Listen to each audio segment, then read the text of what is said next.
What do you think? Not bad, huh? No more blue walls. First off, I'd like to address the elephant in the room.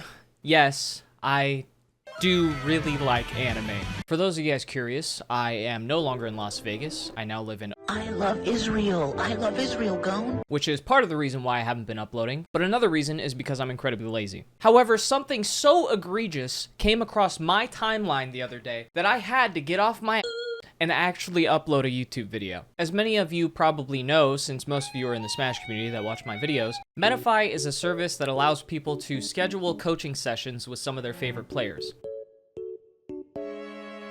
Huh?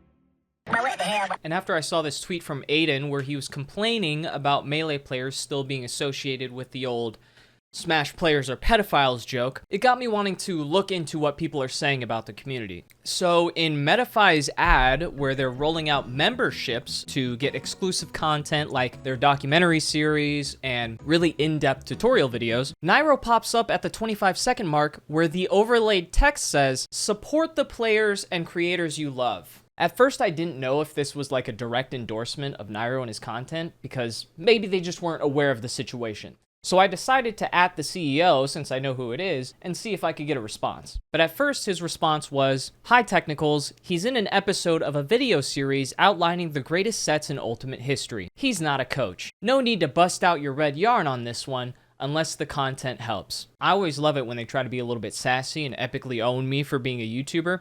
So I said, "Excuse my red yarn for a moment, but why can I tip him and read an entire synopsis of his backstory on the website?" To which he responded, "Everyone in content on the platform has an account. We haven't redesigned profiles to represent non-coaches yet, so instead you get a broke-ass profile that looks like it should be for a coach, but has no actual lessons." At this point, he still hadn't responded to the question of why someone who is banned by people like VGBC for sexual misconduct with a minor is in his ads and on his website. So I asked the question again. He said, "I went by the doc going around and opinions of other top players. Watched your videos too, like, comment, and subscribe, but you had too much of a boner for this shit to take you seriously, even if you do make me laugh." Hey, even when they're throwing shade, I'm taking dubs. At least everyone's having a laugh, right?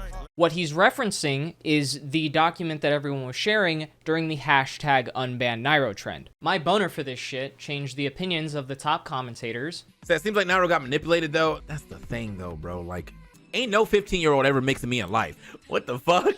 Got a statement from the head TO of Battle of BC and VGBC barring him from attending their events. They all seem to take it pretty seriously. So Josh, who are you basing this decision off of? The people with a financial incentive to collaborate on his YouTube channel? Or the unbiased people that read his 30-page document that are also coincidentally his best friends? Now, initially, I thought that VGBC was involved in this entire documentary series with Metafy because in the credits, they say that VGBC provided the footage and gave them a special thanks in basically every single episode. Metafy wrongly credited VGBC with providing the footage in literally every single episode. You can go to the 6 episodes, check the credits, they're in every single one.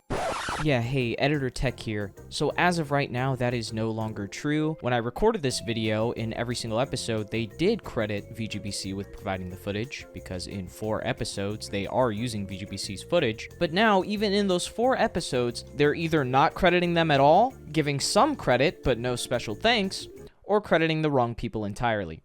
Considering that Panda Global and Beyond the Summit started fighting over broadcasting rights, it's crazy that Metafy can just come out here, whip out their dick, and smack it right across Gimmer and Apostle's face.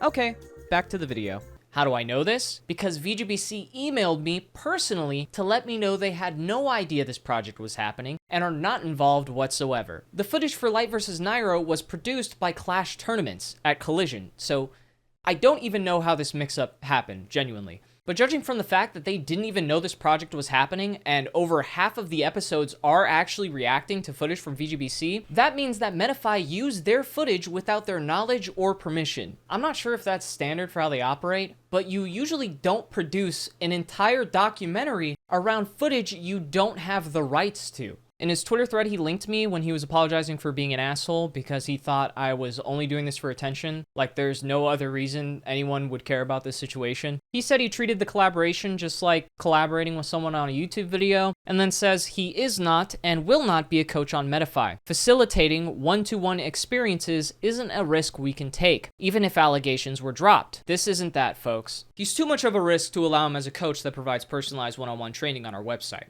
Okay? So instead, we flew him down to Detroit, all expenses paid, for an interview, and gave him an account anyways where you can tip him for basically no reason. Yes! Yes! Woo! Knock that shit out the park, baby. Who needs a PR team when you got Josh Fabian? Now, while Nairo does have an accessible profile on the website with all of the bells and whistles, Josh was saying that the profiles are fucked up and makes it look like a coach's because they haven't rolled out creator profiles yet. So you can't book a session with him. But naturally, as a Metafy member, I was wondering if all the other buttons worked. So I was testing to see if I could actually tip him money through their website. And what do you know? It went through.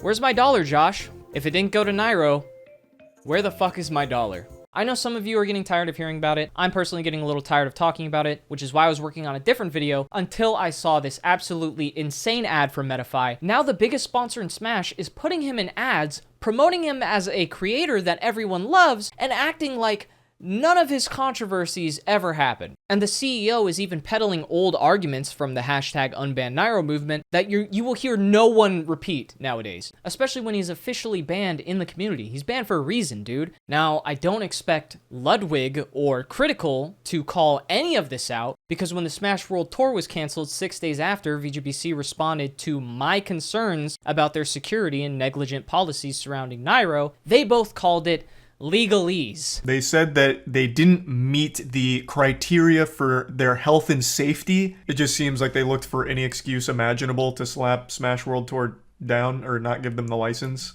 Yo guys, so I successfully broke into the tournament. It was the easiest shit I've ever done. There's literally no security. One more weird thing that people have latched onto, and it's the emphasis that Nintendo placed on how Smash World Tour did not cover their health and safety. If you look over there, not a single guard or anyone posted up. Because they're kind of just trying to do a put it under the rug of a statement. As if there's no health and security issues in the Smash community whatsoever. Well, let's take a look at that, shall we? Just a couple weeks ago, a TO made an entire post addressing the problems with prioritizing safety at major events. At Genesis 9, someone was roofied. Nope, no problem here. Must have been legalese by the big corporations to keep the grassroots down. Grassroots, grassroots, grassroots. And once again, I'd like to circle back to the tweet that started me even looking into all of this, where he's complaining about the hard drive article that made fun of Melee players for liking minors, because they're the community that actually got rid of all of them. One fell swoop, all gone, none of them came back. Except no top player from either Ultimate or Melee is going to talk about the guy who had oral sex with a 15-year-old getting flown down for a documentary by one of their biggest sponsors. Just like I said in the last video, you guys deserve every joke coming your way because you are the joke. Now, if you'll excuse me, I'm gonna go work on another video that has nothing to do with these smelly fucking degenerates, while everyone pretends like this isn't happening and I have to make the same video 2 months from now. Thank you. Shout out to Cider, one of our community members who won our event that we ran in December. It was a drawing contest. Here are some of her drawings.